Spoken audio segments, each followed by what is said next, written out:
नमस्कार, MT talk show में आपका स्वागत है। मैं हूं मनोज तिवारी।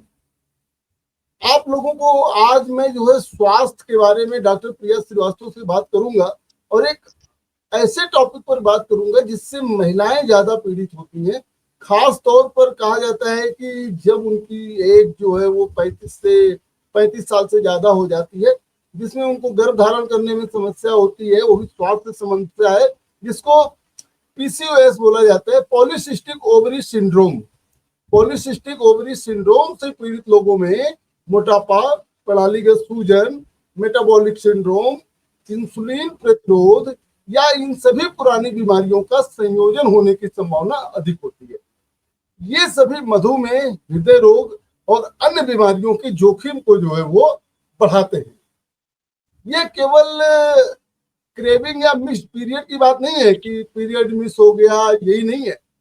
पीसीओएस और भी गहरा है।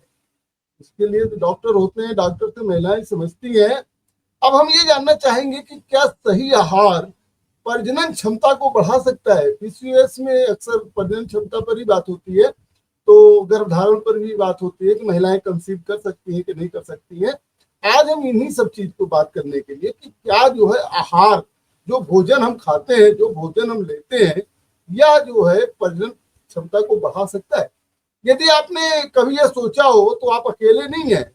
लगभग 5 में से 1 भारतीय महिला, ध्यान से सुनिए, लगभग 5 लोगों में से 1 भारतीय महिला पीसीओएस से पीड़ित है। और कई लोगों के लिए यह हार्मोनल असंतुलन और बांझपन से निकटता से जुड़ा है। तमाम ऐसी जो औरतें होती हैं जिनमें हार्मोनल असंतुलन होता है या वो बांझपन से जूझ रही होती हैं, कंसीव नहीं कर पाती है, तो वो भी जो है वो पीसीओएस से ग्रसित होती है। यह एक हार्मोनल असंतुलन और बांझपन की जो है निशानी मानी जाती है। एंडोक्रिनोलॉजी में प्रकाशित 2022 में एक अध्ययन के मुताबिक पीसीओएस से पीड़ित 85% से अधिक महिलाएं अनियमित ओव्यूलेशन से जूझती है, जो गर्भधारण में एक बड़ी समस्या है।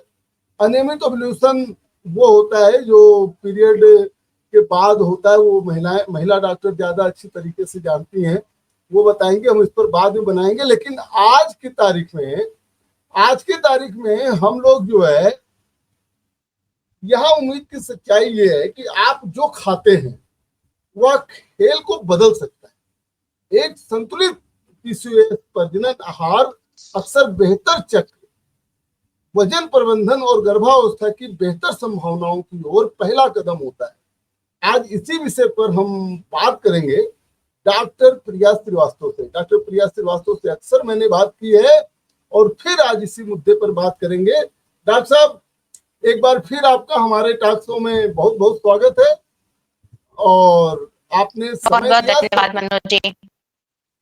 थैंक यू डॉक्टर साहब। सबसे पहला तो मेरा यही सवाल है, क्या आहार जो है वो पीसीओएस से पीड़ित महिलाओं में प्रजनन क्षमता में सुधार कर सकता है? इतनी बराबर। जी मनोज जी, बिल्कुल। हमारा जो खान पान है, जो हमारे लाइफस्टाइल है, वो हमारे लिए जो फीमेल्स के चैलेंज है, पीसीओएस, पॉलीसिस्टिक ओवेरियन सिंड्रोम, ठीक है, इसमें इफेक्ट लाता है। ठीक है, अगर हम एक प्रॉपर मील प्लान फॉलो कर रहे हैं, एक्सरसाइज कर रहे हैं, अपनी लाइफस्टाइल को सुधार रहे हैं, तो ये हमारे जो सिंड्रोम है इसमें बहुत चीजों को इम्प्रूव करता है। तो हमारा सिम्टम दिखाई दे रहा है उनको इम्प्रूव करता है, बिल्कुल करता है। ये खाने पीने से जो है ये मतलब है इसका संबंध? जी हाँ, बिल्कुल होता है। डॉक्टर साहब, ये भी जानना चाहेंगे कि क्या पीसीओएस के लिए जो है पीसीओएस के लिए सबसे अच्छा आहार क्या है? इस पर भी जरा आप जो है पता करें। जी मनोज जी, बिल्कुल। देखिए, पीसीओएस के लिए आहार सारी महिलाओं के लिए अलग अलग हो जाता है, क्योंकि जो महिलाएं उस समस्या से जूझ रही हैं, उनका रहन सहन क्या है, उनके खाने पीने का पसंद नापसंद क्या है, और सबसे बड़ी चीज कि उनका इनकम लेवल क्या है।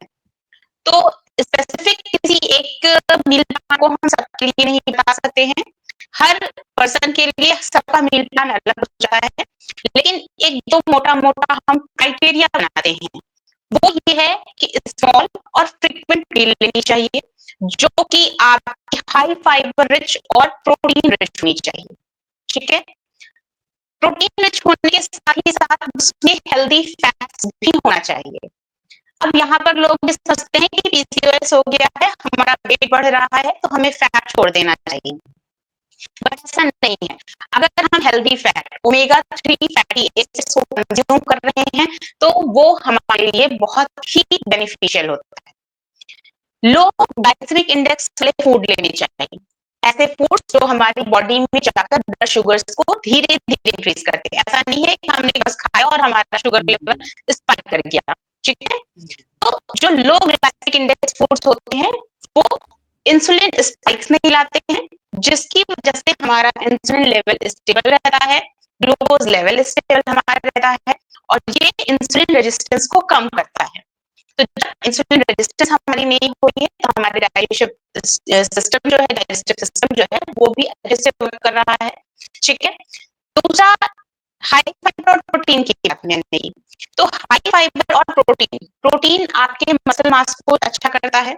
साथ ही साथ जो शुगर वाली बात मैंने बोली कि शुगर स्पाइक्स नहीं आते हैं, वो यहाँ पर हाई फाइबर में भी रिलेट करता है। अगर हम low glycaemic index with high fibre ले रहे हैं, तो ये बहुत ही बेनिफिशियल हमारा है। तीसरा हमने बात की हेल्दी फैट्स के लिए। हेल्दी फैट्स हमारा जो होता है, इन्फ्लेमेशंस को कम करता है। ये आपके जो भी आपने बोला ओव्यूलेशन की बात, ठीक है? ओव्यूलेशन को रेगुलेट करता है। तो ये बहुत ही महत्वपूर्ण बात है कि लोग फैट को छोड़ने की कोशिश करते हैं, बट ये नहीं समझ पाते हैं कि मुझे कौन सा फैट लेना चाहिए। हमें हेल्दी फैट्स लेने चाहिए।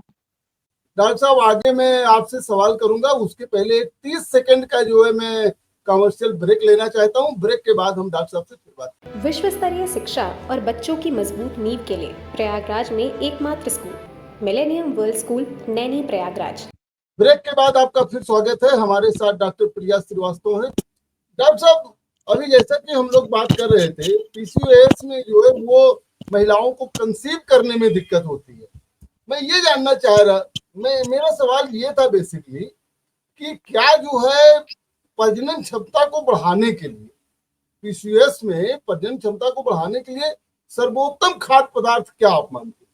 अच्छा खाद्य पदार्थ क्या होता है कि जो जी मनोज जी, हम उसी प्रश्न पे बात कर रहे थे अभी इसके पहले कि हमें स्मॉल एंड फ्रिक्वेंट मील्स लेनी चाहिए, लो ग्लाइसेमिक इंडेक्स के फूड्स लेने चाहिए, हमारा हाई फाइबर और प्रोटीन रिच होना चाहिए, हेल्दी फैट्स होने चाहिए।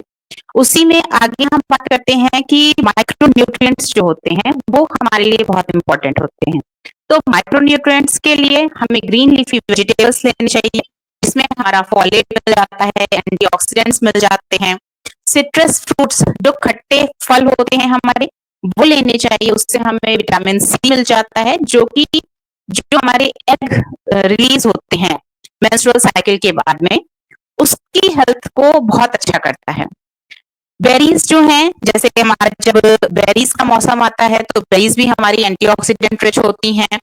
फ्लैक्स सीड और चिया सीड, साथ में पंपकिन सीड और हमारे सेसमे सीड्स, ये चारों सीड्स जो हैं बहुत ही बेनिफिशियल हैं, क्योंकि ये आपको हेल्दी फैट्स भी देते हैं। फ्लैक्स सीड का मतलब अलसी जी, पंपकिन सीड हमारा कद्दू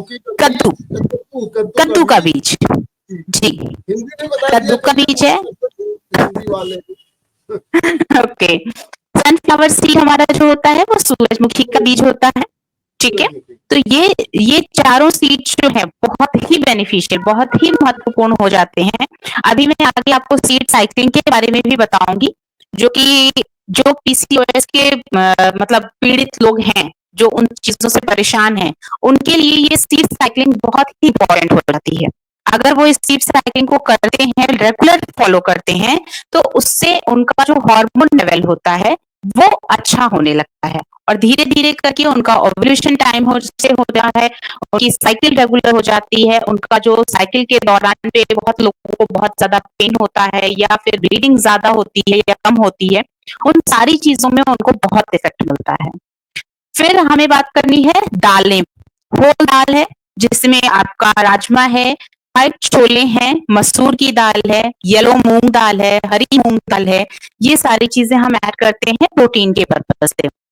फिर मैंने सीड की बात करी थी, last but not the least, curd and probiotics.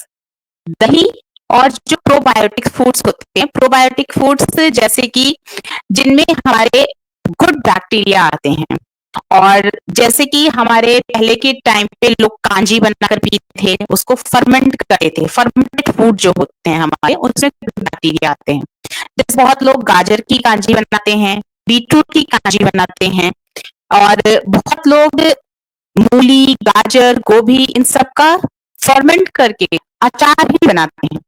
तो ये सारी चीजें आपके गट को बहुत ही अच्छा रखती हैं। तो जब हमारी गट हेल्थ अच्छी होती है तो हॉर्मोन्स भी उस पे बैलेंस होने लगते हैं। और इसके साथ जी, बताएं बताएं। मैं इसके साथ एक चीज ऐड करना चाहूंगी कि हमें क्या नहीं लेना चाहिए, क्योंकि जब आपने अच्छे खाने की बात की मेरा सवाल अगला यही है कि आपने तो बता दिया क्या क्या खाना चाहिए, प्रोटीन युक्त चीजें खानी चाहिए, कौन सी बीज खानी चाहिए, कौन सी दालें लेनी चाहिए, लेकिन जो पीसीओएस से पीड़ित महिलाएं हैं उनको कौन सा आहार नहीं लेना चाहिए? What is prohibited for PCOS disease? जी जी, तो सबसे अच्छा सवाल यही होता है कि हमें क्या नहीं खाना चाहिए, कि हम किन चीजों से बच सकते हैं। तो सबसे पहले आजकल जो हमारा जंक फूड है, प्रोसेस्ड फूड है, पाम ऑयल से बनी हुई चीजें, हम देखते हैं कि मार्केट में जितने भी चीजें आ रही हैं, ज्यादातर चीजों में पाम ऑयल है। फिर भी लोग अब बहुत अलर्ट हो गए हैं और वो अपनी पैकेजिंग को रीड करते हैं, उसके न्यूट्रिशन लेवल को रीड करते हैं, पढ़ते हैं, देखते हैं कि उसमें क्या क्या चीजें लिखी हैं, क्या क्या चीजें उसमें मिली हुई हैं। तो उसके अकॉर्डिंग लोग अब पाम ऑयल को थोड़ा कम कर दिया है लोगों ने, तो ये बहुत अच्छी बात है। तो हमें अपने हेल्दी फैट्स को ध्यान में रखना चाहिए। तो पाम ऑयल हमें अवॉइड करना है, junk food, processed food, refined food, ये सारी चीजें हमें अवॉइड करनी है। साथ ही साथ जो नॉन वेजिटेरियन होते हैं उनके लिए रेड मीट, लाल मांस जिसको हम कहते हैं, वो बहुत ही ज्यादा खराब है।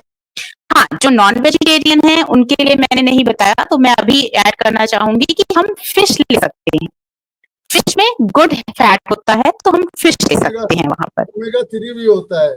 ओमेगा 3 होता है फिश के फैट में, तो वो हम ले सकते हैं। फिर हमें ट्रांस फैट नहीं लेना चाहिए। जैसे कि कभी कभी होता है, घर में बहुत सारे लोग होते हैं जो एक बार पूरी छानी, वो तेल कर दिया, दोबारा से उसमें पकौड़ियां छान ली, तीसरी बार कुछ और छान दिया। जितनी ही बार हम तेल को उबाल रहे हैं, धीरे धीरे करके तेल के अंदर के बॉन्ड्स टूटते हैं और वो सैचुरेटेड फैट से ट्रांस फैट की ओर बढ़ता चला जा रहा है, और ये ट्रांस फैट हमारे लिए बहुत ही ज्यादा हानिकारक होता है। फिर हम अगर बात करें कि जो कुछ फीमेल्स भी हैं जो अल्कोहल कंजम्पशन करती हैं, स्मोकिंग करती हैं, तो अल्कोहल भी अवॉइड करना चाहिए, स्मोकिंग भी अवॉइड करना चाहिए।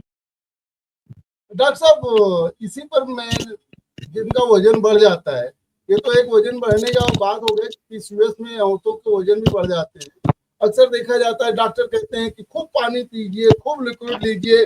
मैं ये जानना चाह रहा था कि जो पीसीओएस से पीड़ित महिलाएं होती हैं उनको उनके मोटापा कम करने के लिए या प्रजनन दर बढ़ाने के लिए या उनको बेनिफिट के लिए ये पेय पदार्थ या जल का जो है कितना बेनिफिट है, क्या रोल है? जी मनोज जी, ये हाँ, पानी या लिक्विड पेय पदार्थ, पहले तो कोशिश करें कि हम सादा पानी पीते हैं जितना, वो बहुत अच्छा है। लेकिन बहुत सारे लोग नारियल पानी भी पीते हैं, सूप भी पीते हैं, तो ये सारी चीजें हमारे लिक्विड में आ जाती हैं। हम बहुत सारे डिटॉक्स वाटर पीते हैं, जीरा वाटर हो गया, अजवाइन वाटर हो गया, मेथी वाटर हो गया। नॉर्मल गर्मियों में हम डिटॉक्स वाटर बनाते हैं, खीरा, पुदीना की पत्ती, तुलसी की पत्ती, गाजर, ये सारी चीजें डालकर हम डिटॉक्स वाटर बनाते हैं। तो ये सारे पेय पदार्थ हमारे लिए अच्छे होते हैं, मेंस्ट्रुअल साइकिल के लिए अच्छे होते हैं, पीसीओएस पर्सन के लिए भी अच्छे हैं। पानी कम से कम हमें अपनी डाइट में 2.5 से 3 लीटर तक ऐड करना ही करना है, क्योंकि जब हम हाइड्रेटेड रहते हैं तो हमारी बॉडी से एक्स्ट्रा जो हमारा ये है फ्री रेडिकल्स हैं, टॉक्सिन्स हैं, ये रिलीज होते हैं। तो जो टॉक्सिन्स हमें रिलीज करना है हम हाइड्रेशन के थ्रू ही रिलीज कर पाते हैं।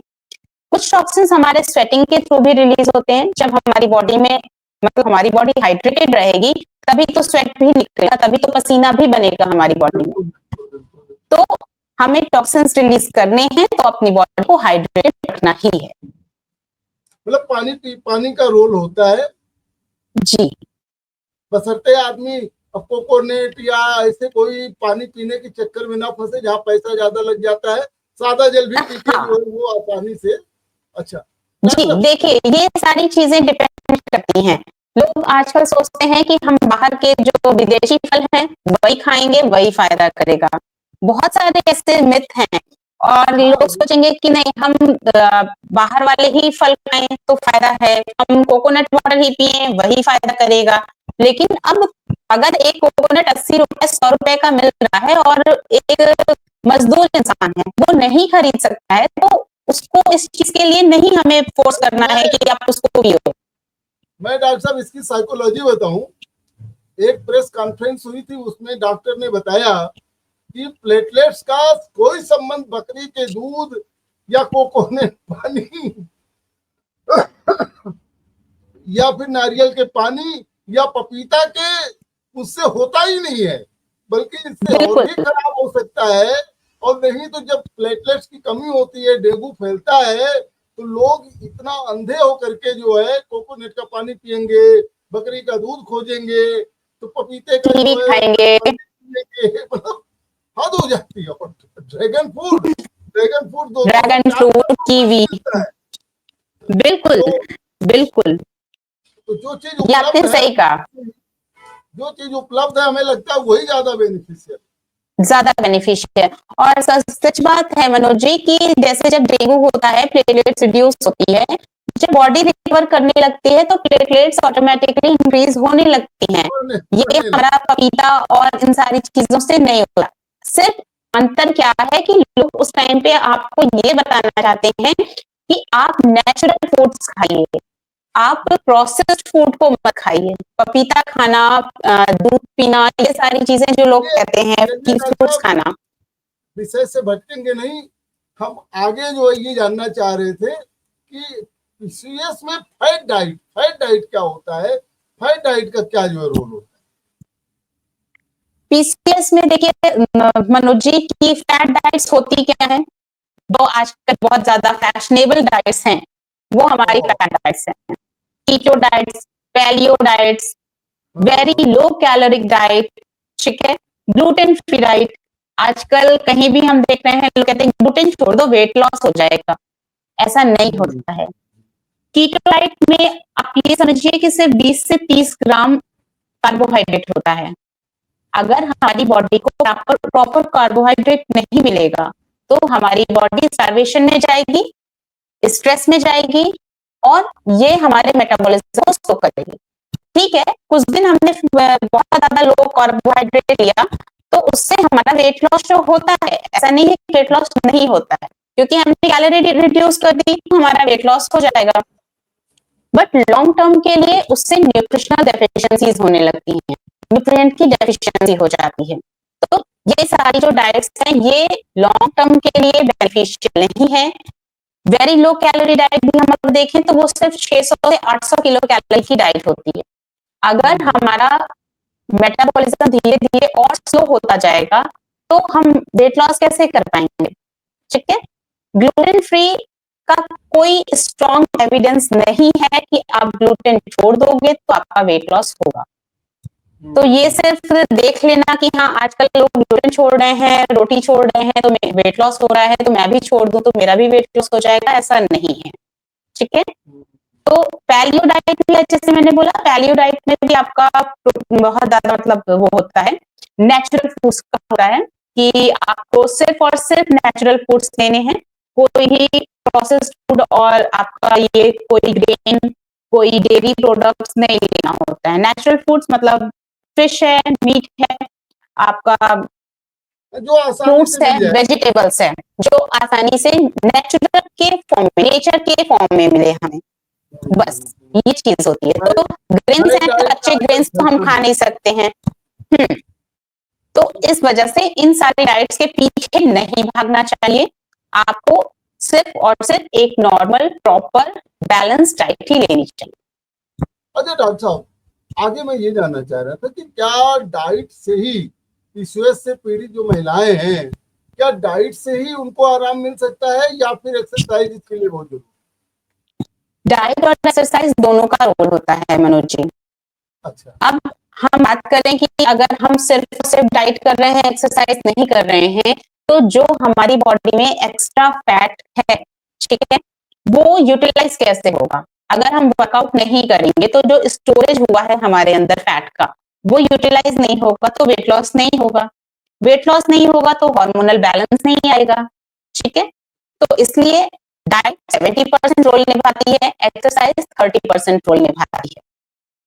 और साथ ही साथ मैं इसमें एक चीज और ऐड करना चाहूंगी मनोज जी कि पीसीओएस जो है इसमें मेडिकेशन भी बहुत हेल्पफुल होता है। तो ऐसा नहीं है कि लोग सिर्फ ये सोचें कि मैं डाइट और एक्सरसाइज सिर्फ और सिर्फ डाइट और एक्सरसाइज के भरोसे रह जाऊं। डॉक्टर साहब, आपने कई बार कहा है कि मेडिटेशन और जो है इस पर होलिस्टिक के उस पर जो है मैं आपका एक बार अलग इंटरव्यू बनाऊंगा, क्योंकि मैं भी चाहता हूं कि मेडिटेशन है या योगा है या योगा के कौन से स्टेप हैं वो कैसे जो है मदद करते हैं। अभी तो हम लोग इस पर बात कर रहे थे। नहीं अच्छा मनोज जी, यहाँ पे मेडिकेशन बोला है मैंने, मेडिटेशन की अभी मैं बात नहीं कर रही हूँ, मैं दवाइयों की बात कर रही हूँ, मेडिकेशन की बात कर रही थी। अच्छा सॉरी, आवाज क्लियर नहीं आ रही है क्या? हाँ थोड़ा सा वो हो रहा था दिक्कत। चलिए डॉक्टर साहब, अब ज्यादा सवाल बच्चे नहीं है, मैं एक सवाल और पूछना चाह रहा था कि जैसा कि सभी लोग कहते हैं कि क्या कहते हैं कि हार्मोन जो है असंतुलन हो जाता है, असंतुलित हो जाता है पीसीओएस में, क्या आहार के माध्यम से हार्मोन को संतुलित किया जा सकता है? जी मनोज जी, आहार के माध्यम से हम अपने पीसीओएस के जो सिम्टम्स हैं उनको रेगुलेट कर सकते हैं। उनमें मतलब जो हमारा आपका गलत सिम्टम आपको दिख रहा है, जैसे फीमेल्स को क्या होता है कि जब हार्मोनल इम्बैलेंस होता है तो मेल्स के हार्मोन बॉडी में बढ़ जाते हैं, तो उससे क्या होता है कि फेस पे हेयर्स आ जाते हैं, ठीक है। तो फेशियल हेयर जो आ जाते हैं वो मेल हार्मोन की वजह से होते हैं। जैसे मेल पर्सन में दाढ़ी मूछें होती हैं, उसी तरीके से फीमेल्स में भी दाढ़ी मूछें आने लगती हैं। तो ये उनके लिए साइकोलॉजिकली भी उनको बहुत इफेक्ट करता है और उनका जो हार्मोन होता है वो भी इफेक्ट करता है। तो अगर हम अपनी डाइट को, अपनी एक्सरसाइज को अच्छे से फॉलो करते हैं तो ये हार्मोन बैलेंस कर सकते हैं हम। इसके लिए जैसे कि मैंने पहले बात की थी कि माइक्रोन्यूट्रिएंट रिच भी फूड्स हमें लेने होते हैं, तो आयरन, कैल्शियम, आपके सेलेनियम और एंटीऑक्सीडेंट, विटामिन ई, ये सारे हेल्पफुल होते हैं। अच्छा डॉक्टर साहब, मैं एक चीज ये जानना चाह रहा था कि जैसे कुछ औरतों के पीरियड्स जो है असंतुलित होते हैं, हफ्ता भर पहले आ जाते हैं या हफ्ता भर बाद आते हैं। कुछ औरतें तो ऐसी होती हैं जिनका जो है हर महीने हफ्ते भर पहले ही पीरियड आता है, मतलब कि वो 25 दिन की ही साइकिल होती है, अक्सर 30 दिन की होनी चाहिए, उनकी 25 दिन की साइकिल होती है। तो क्या भोजन के माध्यम से हम जो है पीरियड्स को संतुलित या नियंत्रित कर सकते हैं, ऐसा कुछ है क्या? मनोज जी देखिए, 25 दिन से 31 दिन तक की साइकिल जो होती है वो हमारे मेडिकल के अकॉर्डिंग नॉर्मल मानी जाती है। अगर हमारी साइकिल, मेंस्ट्रुअल साइकिल जो है वो 7 दिन पहले या 7 दिन बाद तक में आती है तो इसको हम इर्रेगुलर नहीं कहते हैं। ये हमारी मतलब हमारे डॉक्टर्स भी कहते हैं कि नहीं, ये साइकिल आपकी रेगुलर है। कभी कभी होता है कि लोग एक्सरसाइज नहीं कर रहे हैं या खाने में ज्यादा आपका कार्बोहाइड्रेट खा रहे हैं, प्रॉपर चीजों को, उनकी स्लीप पैटर्न भी अच्छे नहीं है, वो प्रॉपर नींद नहीं ले पा रही हैं, स्ट्रेस में है, तो ये सारी चीजें इफेक्ट कर जाती हैं हमारी मेंस्ट्रुअल साइकिल के लिए। तो इन चीजों को, जैसे आपने बोला कि हाँ डाइट के थ्रू हम कर सकते हैं, तो हाँ, अगर हम अपनी डाइट को प्रॉपर कर रहे हैं, एक्सरसाइज को प्रॉपर कर रहे हैं, अपनी नींद अच्छी ले रहे हैं, अपने स्ट्रेस लेवल को मैनेज कर रहे हैं, तो हम धीरे धीरे करके अपने इस साइकिल को रेगुलर कर सकते हैं। इसी से रिलेटेड मेरा एक सवाल और है, अब 2 ही सवाल बचे हुए हैं।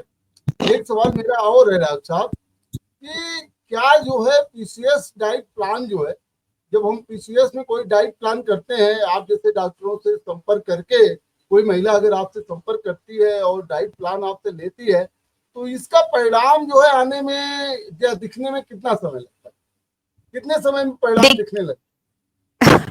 परिणाम अलग अलग तरीके के हैं और उसकी टाइमिंग भी अलग अलग तरीके की है। अगर हम शॉर्ट टर्म में देखते हैं तो 4 से 6 हफ्तों के बीच में हमें उस फीमेल के अंदर, उस महिला के अंदर में उसका एनर्जी लेवल, उसकी जो ऊर्जा है वो बदलती हुई नजर आती है। मतलब जो पहले वो बहुत कमजोर सी और थकी थकी महसूस कर रही है, उसके ऊर्जा एनर्जी लेवल में बढ़ोतरी होती है, वो थोड़ा और अच्छा अपने आप को स्ट्रांग फील करने लगती है, थोड़ा इम्प्रूवमेंट हो जाता है। साथ ही साथ पीसीओएस में एक सिम्टम भी आता है कि लोगों के, फीमेल्स के फेस पे एक्ने हो जाते हैं, दाने हो जाते हैं, उसमें इफेक्ट दिखता है। तो ये शॉर्ट टर्म इफेक्ट है हमारा, ये आपको 4 से 6 हफ्तों के बीच में दिखता है। थोड़ा आपका मीडियम टर्म का है जो कि आपका 3 से 6 महीनों के अंदर में दिखता है, ये आपका ओव्यूलेशन है। साइकिल इरेगुलर जो हो रही थी आपकी, वो थोड़ी थोड़ी रेगुलर होने लगती है। साइकिल आपकी, साइकिल की टाइमिंग की जो ब्लीडिंग थी उसमें इफेक्ट दिखता है, क्योंकि बहुत सारे लोगों को कभी होता है कि पीरियड्स के टाइम में ब्लीडिंग ज्यादा हुई या 1-2 दिन ही पीरियड्स आए, ब्लीडिंग थोड़ी सी स्पॉटिंग हुई, उसके बाद उनका पीरियड्स खत्म हो गया। तो इन चीजों में 3 से 6 मंथ के बीच में इफेक्ट दिखता है। लास्ट होता है आपका लॉन्ग टर्म। लॉन्ग टर्म में आपका 6 से 12 महीने लगते हैं, जिसमें आपका प्रॉपर ओव्यूलेशन दिखता है, फर्टिलिटी दिखती है। तो ये आपका 3 टाइम में हम इसके डाइट प्लान्स के परिणाम दिखते हैं, शॉर्ट टर्म, लॉन्ग टर्म और मीडियम। डॉक्टर साहब, हमारा अंतिम सवाल है, इस पर भी आपका जवाब दिए। अक्सर होता क्या है कि जो पीसीओएस से पीड़ित महिलाएं होती हैं, उनको कंसीव करने में दिक्कत होती है, गर्भ धारण करने में बहुत दिक्कत होती है, और ये समझ लीजिए कि सबसे बड़ी प्रॉब्लम तो यही होती है। मैं ये जानना चाहता हूँ कि अगर हेल्दी डाइट अगला ले रहा है और अच्छी तरीके से मतलब काम कर रहा है, तो क्या पीसीओएस होने के बाद भी वो कंसीव हो सकता है, वो महिला जो है गर्भ धारण कर सकती है? जी, अगर वो महिला अपने वजन को, अपने हार्मोन लेवल को डाइट के थ्रू, अपनी लाइफस्टाइल को चेंज करके, एक्सरसाइज के थ्रू प्रॉपर रख रही है और साथ में अपनी दवाइयां भी ले रही है, तो इन चीजों को वो कर सकती है। क्योंकि यहाँ पर मैं आपको बता दूं मनोज जी की पीसीओएस और पीसीओडी 2 तरीके की चीजें होती हैं। लोग इन दोनों चीजों को हमेशा एक समझ लेते हैं। मैं कभी इस बात में पूरी बातें करूंगी कि पीसीओएस और पीसीओडी क्या है। तो अगर पीसीओएस है तो पीसीओएस में आपको दवाइयों की जरूरत पड़ती है, साथ ही साथ तो आप अगर दवाइयां भी अच्छे से कर रहे हैं, डाइट प्लान, एक्सरसाइज, सारी चीजें कर रहे हैं, तो आप आराम से कंसीव करने में उस महिला को कोई मतलब बहुत ज्यादा चैलेंज नहीं आता है। जी चलिए डॉक्टर साहब, आज आपने 2 टॉपिक अभी से पीसीओटी भी आपने बताया, तो उस पर मैं बाद में बात करूंगा। आगे मैं आपसे मेडिटेशन और योगा और इस पर भी बात करूंगा।